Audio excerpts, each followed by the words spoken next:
नमस्कार मेरे प्यारे बच्चों, नमो नमः।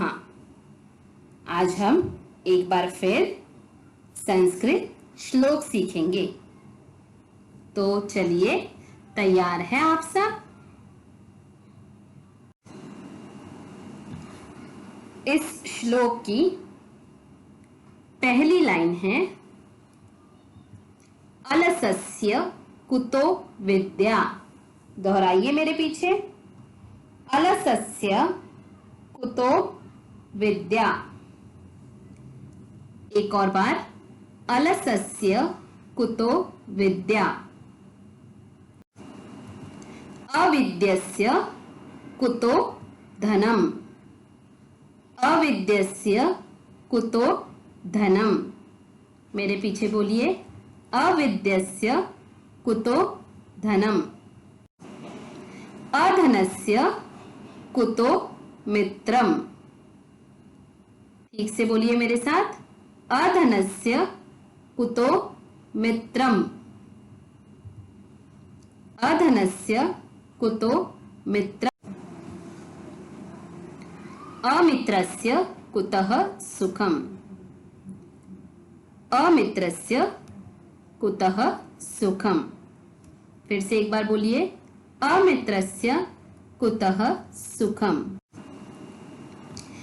पहले मैं आपको इसका इंग्लिश में अर्थ समझाऊंगी। बहुत ही आसान अर्थ है, इंग्लिश में है, no efforts, if you are not putting efforts then no knowledge, and if there is no knowledge then no money,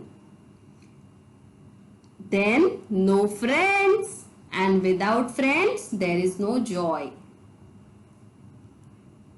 समझ में आया?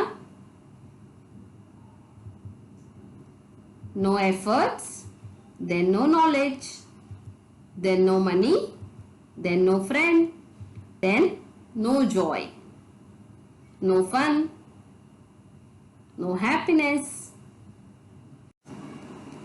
हिंदी में इसका अर्थ है, आलसी इंसान को विद्या कहां से मिलेगी? विद्या अर्थात नॉलेज।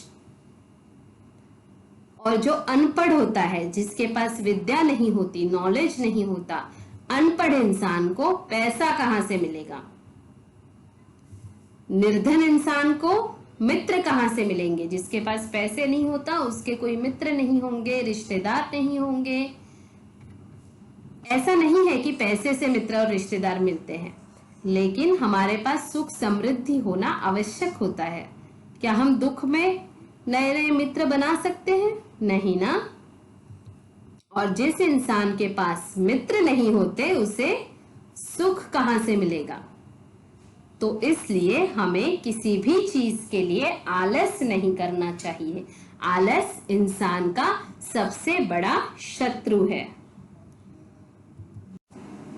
चलिए, अब सीधा बैठिए, अपने दोनों हाथ जोड़िए और बोलिए मेरे साथ, अलसस्य कुतो विद्या। अलसस्य कुतो विद्या। अविद्यस्य कुतो धनम। अविद्यस्य कुतो धनम। अधनस्य कुतो मित्रम। अधनस्य कुतो मित्रम। अमित्रस्य कुतः सुखम। अमित्रस्य कुतः सुखम। तो बच्चों, अब हम किसी भी चीज के लिए मेहनत करेंगे, आलस बिल्कुल नहीं करेंगे। ठीक है?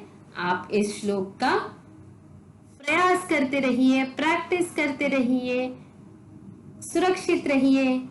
फिर मिलेंगे। धन्यवाद।